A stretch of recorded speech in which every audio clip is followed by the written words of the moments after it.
How y'all doing? Today I want to talk to y'all about the Bill of Rights. Trying to get people a chance to come in. I'm not trying to be on here that long. As usual, it's late again. I know everybody probably tired from working. Other than that, thought I'd get on and drop a little sound, share a little knowledge with y'all. That's about it. Uh, where you keep going live. Yeah, I'm trying to give y'all a chance to get in.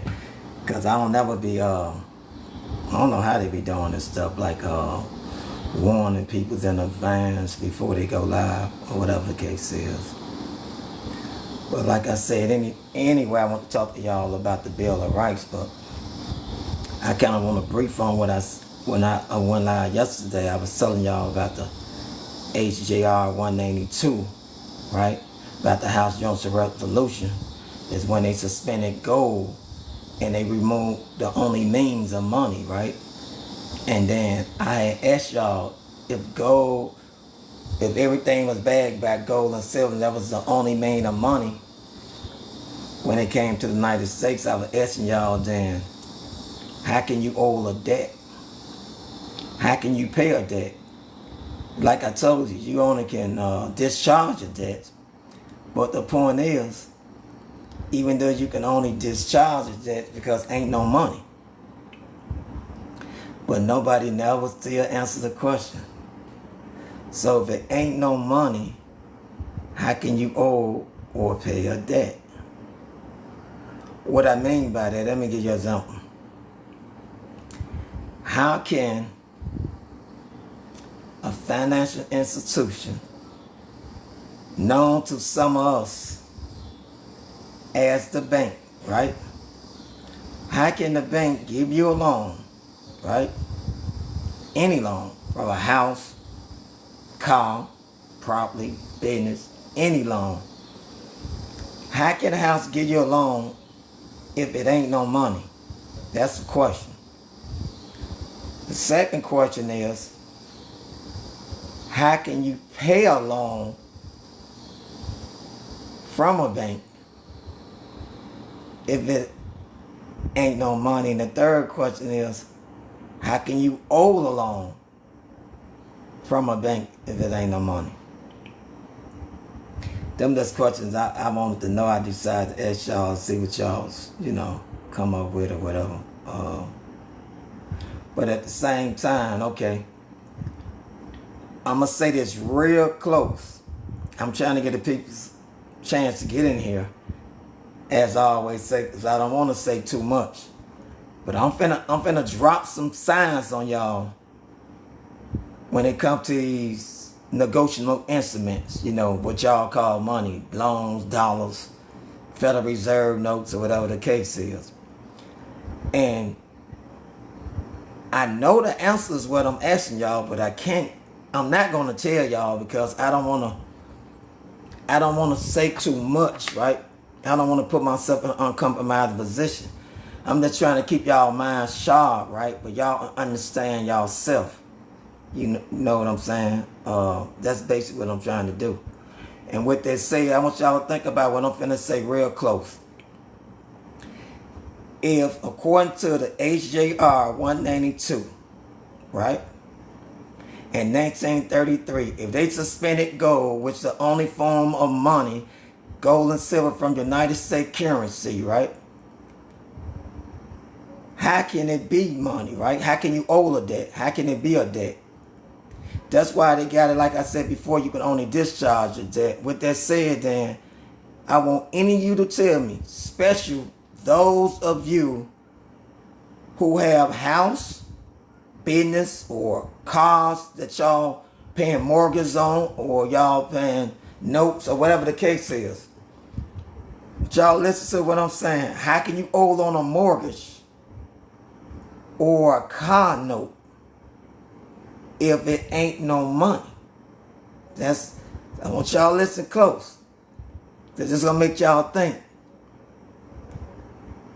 And with that said, then, if it ain't no money, then y'all got to ask yourself, then, how did you get the house or the car or the note?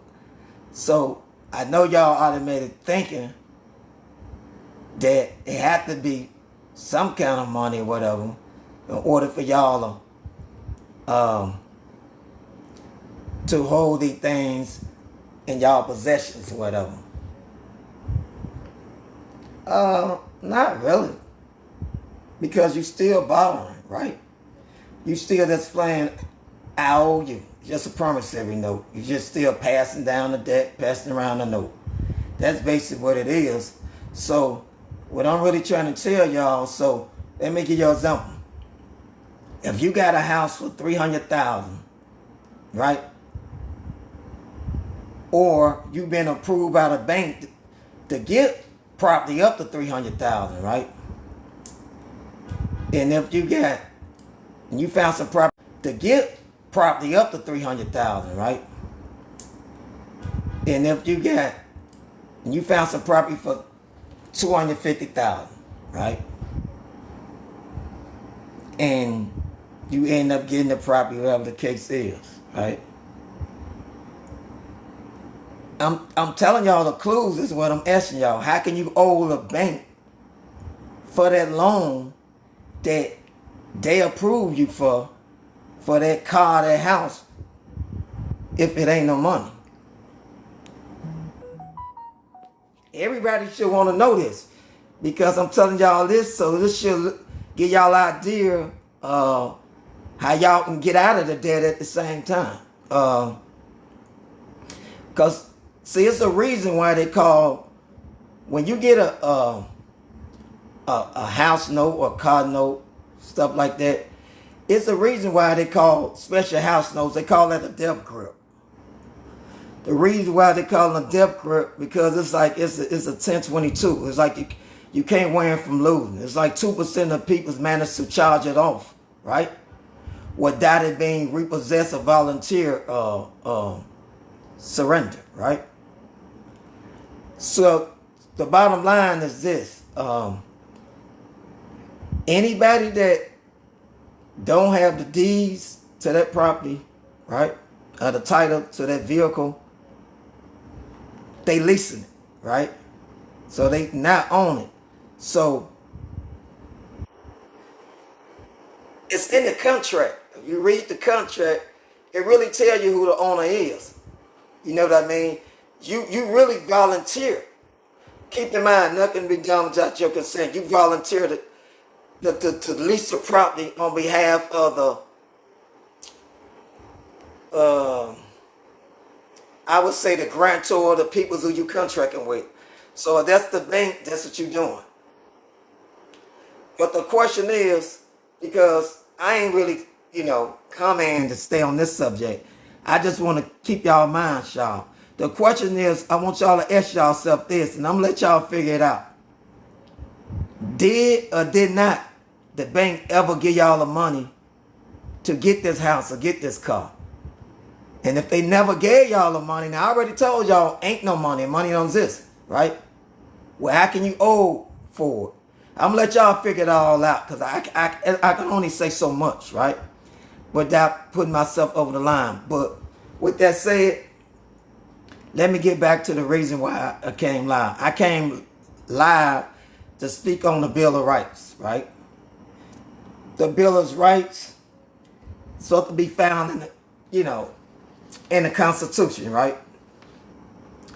And I'm going to read some of these Bill of Rights, right? I'm going to read some of these rights that was given to you that's considered to be the Bill of Rights if you a citizen or the United States, or is you a free man of the United States, right?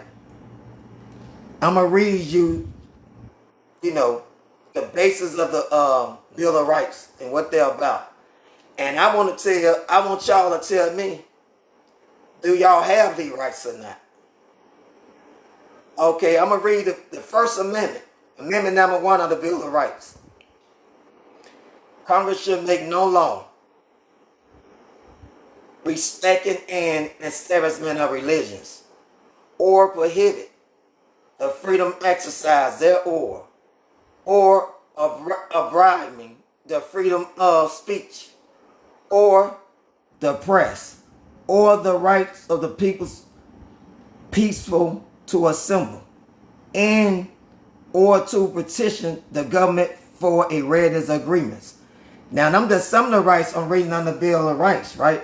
So all these rights you're supposed to have as a citizen or as a free man of the government if you living in America, right? So I just read off the rights. Now I'm finna use some sentences or examples of the rights, the inalienable rights that you're supposed to have under the Bill of Rights. And I want y'all to tell me, do y'all have a right or not? Okay, we're going to start off with the freedom of religions. Right? Can you form a church without permission of the government? Okay. Because it says you must file a tax exempt status in order for your church not to be tax exempt for income tax. Section 26 USC 501(3) C3. And you cannot file for this, right, statute unless you are a corporation. So what that's saying to you is this. Since the income tax is an exercise tax on a privilege, what is the privilege that the church is exercising? See, they just said you have a freedom of religious, right? And you have a freedom of religious. You can't exercise that freedom of religious without having the approval of the government and any negotiable instrument of money or whatever you want to consider it that's given to you would be seen as detectable, right? Would mean you have to pay the taxes on it, right? But the only way to not pay the tax on that, right, that business, it had to become tax exempt. You need the approval of the government first for that to be considered and approved to be a church, a house of worship, right? So you're going to need the government approval to do that. And they have to be considered corporations.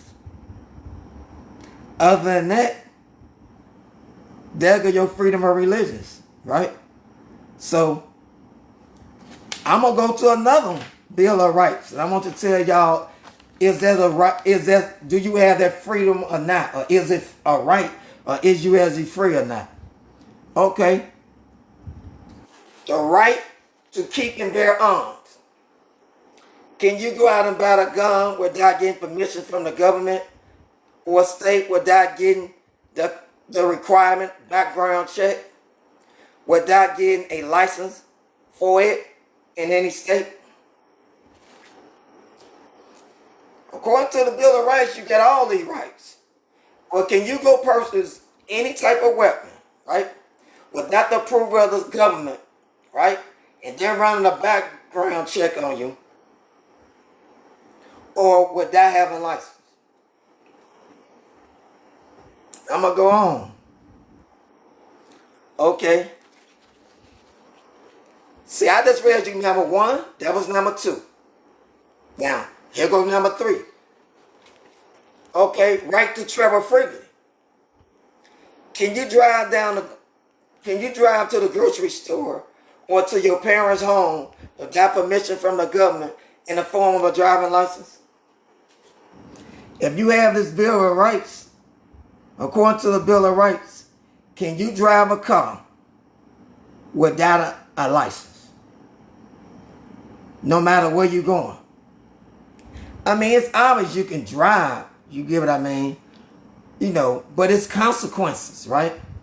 But the question is, can you drive down the street or just drive around the block and anywhere, jump in the car without having license that's been approved to you by this government of the states, right? Without consequences.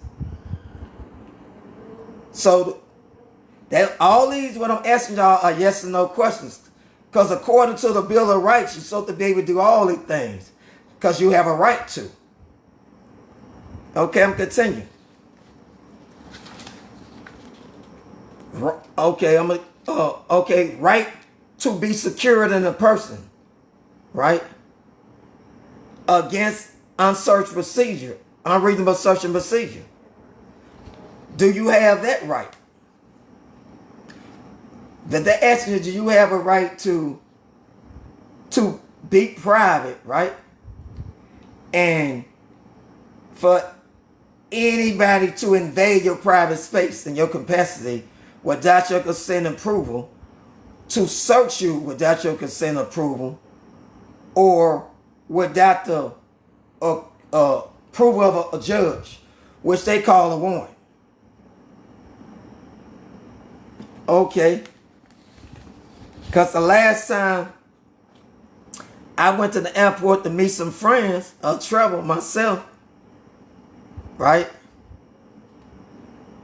I didn't reasonable have to,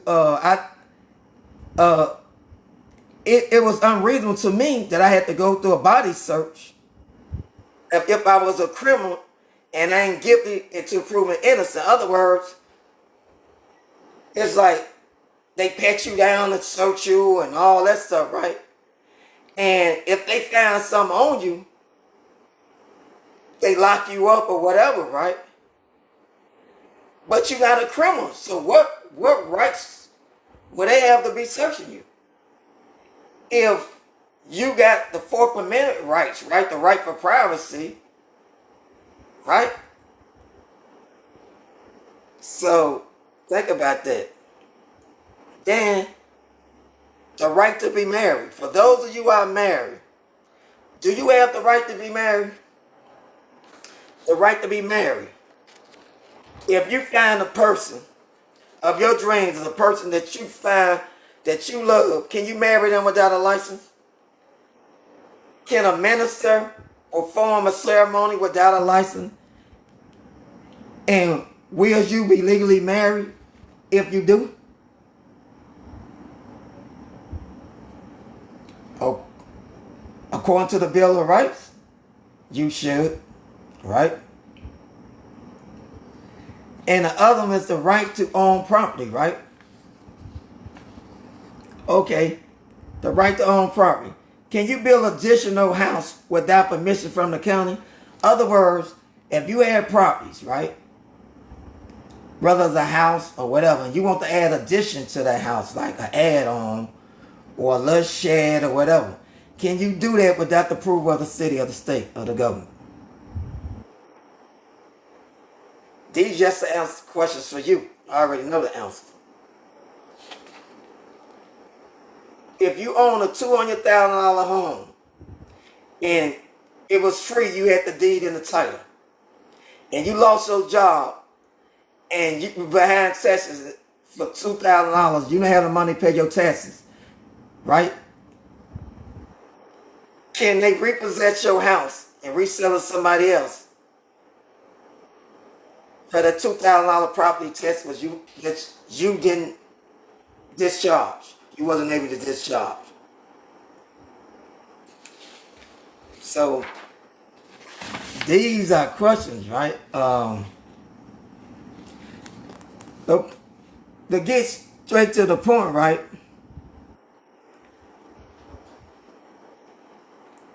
You need license for everything. You need permissions for everything, right? And according to the Black Law Dictionary, the 6th edition, the definition of license say the permission to competence authority to do and act with. Without such permission will be illegal, a trespass, a tort, of otherwise not liable. And what they mean by that mean you'll be breaking the law, you can get sued, you can be locked up, and otherwise. So other words, what they really saying is this, because you need a license for everything, but yet they telling you the Bill of Rights give you the right to be free, right? And have everything, right? A license is listen to this. A license is a permission from the government of the states to do something that without a license will be illegal. Therefore, it is illegal to get married. It is illegal to drive a car. It is illegal to open a business. It is illegal for a person to tell another person how to do some files and remedy when they come to their help. In fact, it's illegal. It's just about illegal to do everything if you don't get a license. It is illegal for a store to sell you anything without a sales tax of a license. All inalienable rights are now regulated by statutes and now are called civil rights. And civil rights can be granted and denied at will by the government. The point I'm trying to say, most of us, right, we get so in tune with the rights that the government be giving us, right? So we quick to say, go in the courtrooms, or we'll say to the police, how you gonna tell me what to say? I have the right, I have the right to freedom of speech. That's my First Amendment rights or whatever, right? Or you go in the courts and you arguing with these administrative judges about the rights that was given to you, right? And you wonder why most of them are violated or taken from you, right? And what you really should be arguing, because the only thing you really should be arguing, because like I said, because even when you marry, right? And if you get married and you ain't got a license or you ain't got a priest, right? The marriage is considered illegal, right? So when you do get married, when you do get a license, right? And married by a priest, you no longer married to the person who you fell in love with. You is now married to the state, right? So y'all both contracted to the state. So y'all business partners. Y'all married to the business. Y'all are married for love. Y'all will catch that later. So in other words, when y'all decide to split up as business partner, right? When y'all can come to agreements, or when y'all have a misunderstanding, right? The judge, the person, the county, the person who gave y'all that license, right? Or the person with authority to, right? To hear y'all on this license, they gonna decide what's the best interest of y'all as business partners. First they're gonna say, okay, I'm gonna take my cut, right? Because I'm ahead. And I'm gonna give this is for you and this is for her. Because y'all ain't married each other. Y'all married the state. Now with that said, I want y'all to understand. Only thing I'm trying to say, I'm trying to keep y'all sharp. I'm trying to keep stuff simple to y'all. I want y'all to understand inalienable rights can't be given to you by no man's, right? Inalienable right can only be given to you by God. It's something you born with. All what they call the Bill of Rights that they claim that you have, right? You have the right to, right? Are privileged.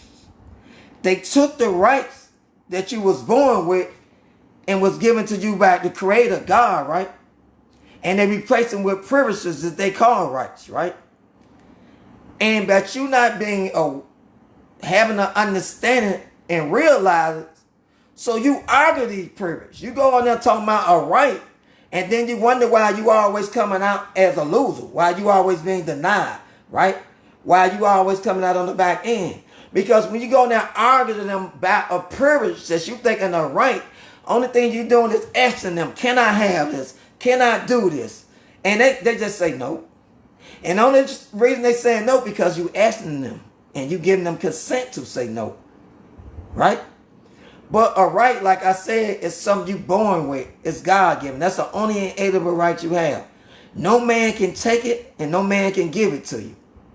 So when you speak to people about right, you speak from authority. Plus marriage, freedom, all the things that I was telling you, right? Privacy, search.